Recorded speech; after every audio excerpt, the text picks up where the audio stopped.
بسم اللہ الرحمن الرحیم۔ ویورز، آپ دیکھ رہے ہیں ہمارا YouTube channel M2M Urdu, programme ہے جمہور کی آواز۔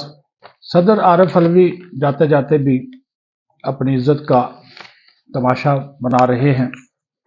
عہدے کے ساتھ جو انہوں نے ناانصافیاں کی وہ آپ کے سامنے ہیں۔ وقتاً فوقتاً ہم آپ کو اس سے متعلق بھی آگاہ کرتے رہے۔ انہوں نے سمری اعتراض لگا کے واپس بھیجی،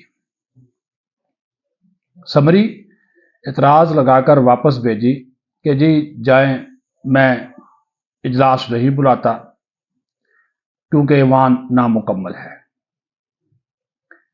تو خواتین کی اور اقلیتوں کی مخصوص نشستوں کا فیصلہ ہونا ہے، جب تک وہ نہیں ہوتا اس وقت تک میں اجلاس نہیں بلاتا۔ وفاقی حکومت نے اس کا جواب دیا، اور وفاقی حکومت کے ایک بڑے سینئر نگران وفاقی حکومت کی بات کر رہا ہوں، ایک بڑے سینئر عہدیدار سے میری بات ہوئی، تو انہوں نے جو لفظ استعمال کیا اور انہوں نے کہا کہ ہم ابھی بھی صدر صاحب کو اصلاح کا موقع دیتے ہیں، کوئی اجلاس بلا لے، کیونکہ ان کی سبکی ہوگی، کیونکہ جو انہوں نے پلی لی ہے، جو ہمیں سمری واپس بھجوائی ہے،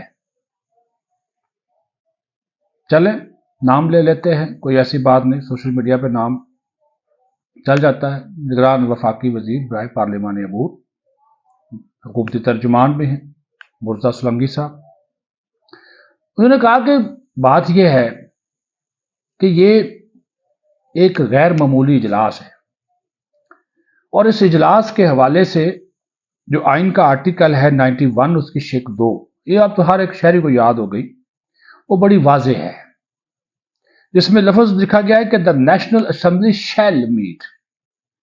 جہاں پہ لفظ شیل آ جائے آئین کے اندر، وہ مطلب ہے کہ یہ کام ہر حال میں ہونا ہے۔ Shall meet within 21 days after the general election date, یعنی کہ جس تاریخ کو عام انتخابات ہوئے، 8 فروری کو ہوئے، تو 8 فروری سے لے کر 21 دن کے اندر اندر یہ اجلاس صدر صاحب نے بلانا ہے، آئینی تقاضا ہے۔ اور آئین کے اس آرٹیکل میں کسی جگہ پر یہ نہیں لکھا گیا، عارف علوی صاحب، کسی جگہ پر یہ نہیں لکھا گیا، کسی صورت نہیں لکھا گیا کہ ایوان نامکمل ہو تو اجلاس نہیں بلایا جا سکتا، مخصوص نشستوں کا فیصلہ نہ ہوا ہو تو اجلاس نہیں بلایا جا سکتا۔ یہ انہوں نے کہا کہ ہو ہی نہیں سکتا، پاسبل ہی نہیں ہے۔ تو وہ انہوں نے کہا کہ یہ پریزیڈنٹ کی صوابدید ہی نہیں ہے، صدر مملکت کی صوابدید نہیں ہے، یہ استحقاق نہیں ہے کہ وہ اس اجلاس کو ہونے سے روک سکے۔ اجلاس ہوگا، ضرور ہوگا، جمعرات کو ہوگا، 29 فروری بروز جمعرات صبح 10 بجے ہر حال میں اجلاس ہوگا۔ یہ پریزیڈنٹ صاحب کو انفارم کر دیا گیا۔ اب وہ پریزیڈنٹ کہتا ہے جی میں سمری روک سکتا ہوں، نہیں، پریزیڈنٹ اگر سمری روک سکتا ہے تو وہ ایک معمول کا اجلاس ہے، جو کہ جس کے لیے سمری پرائم منسٹر ایڈوائز کرتا ہے آئین کے آرٹیکل 54 کے تحت۔ اس میں لکھا ہوا ہے کہ صدر جو ہے وہ چند دنوں کے لیے جب ضروری سمجھے، جتنے دن سمجھے، وہ جب سمجھے بلا لے، ٹھیک ہے، اس میں اس کو یہ ہے کہ وہ کچھ عرصے کے لیے روک سکتا ہے، لیکن اس میں وقت کا تعین کر دیا گیا، 91(2) اس میں وقت کا تعین کر دیا گیا کہ جناب آپ اس سے آگے نہیں جا سکتے۔ تو اب ہوگا کیا؟ ہوگا اب یہ کہ صدر صاحب کی تمام تر کوششیں چلی گئی رائے گا۔ آج جو جواب دیا ہے نا وفاقی حکومت نے صدر کو ایک موقع دیا ہے کہ صدر صاحب اپنی غلطی سدھاریے، آپ 28 کو اجلاس بلائیے، آپ 29 کا اجلاس بلانے کا آج اعلان کر دیں، ہم بلے بلے کریں گے، لیکن اگر آپ 29 کو اجلاس نہیں بلاتے تو وفاقی حکومت اجلاس بلائے گی۔ اس معاملے کے اوپر وفاقی حکومت، اس معاملے کے اوپر قومی اسمبلی سیکریٹریٹ، وزارت پارلیمانی امور، یہ تینوں ایک پیج پر ہیں۔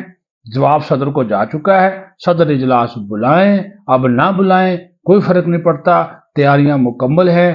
جمعرات کو 29 فروری ہے یعنی کہ پرسوں، اور اجلاس صبح 10 بجے ہوگا۔ 9 منتخب اراکین اس میں حلف اٹھائیں گے۔ اس کے بعد پھر حکومت کی مرکز میں تشکیل سازی کا جو مرحلہ ہے وہ شروع ہو جائے گا، اور وہ جناب اعلیٰ وہ مرحلہ ہے کہ اراکین کے حلف کے بعد اسپیکر ڈپٹی اسپیکر کا انتخاب ہوگا، اور اس کے بعد پھر پاکستان کے نئے جو وزیر اعظم ہیں شہباز شریف، ان کا انتخاب کیا جائے گا۔ 169 اراکین نے ان کا انتخاب کرنا ہے۔ 200 سے زیادہ اراکین کی حمایت حاصل ہے۔ پیپلز پارٹی، مسلم لیگ کاف، MQM ان کی کھل کر جو ہے وہ حمایت کر رہی ہے۔ استحکام پاکستان پارٹی بھی ان کے ساتھ ہے، تو وہ ان کو کامیابی حاصل ہو جائے گی۔ صدر اس میں رکاوٹ ڈالنے کی جتنی مرضی کوشش کر لیں، وہ اس حکومت کی تشکیل میں کسی قسم کی رکاوٹ نہیں ڈال سکتے، پاسبل ہی نہیں ہے، ممکن ہی نہیں ہے۔ آئین اور قانون جو ہے وہ واضح ہے، اور آئین اور قانون اپنا راستہ خود لے گا۔ صدر صاحب، پاکستان زندہ باد۔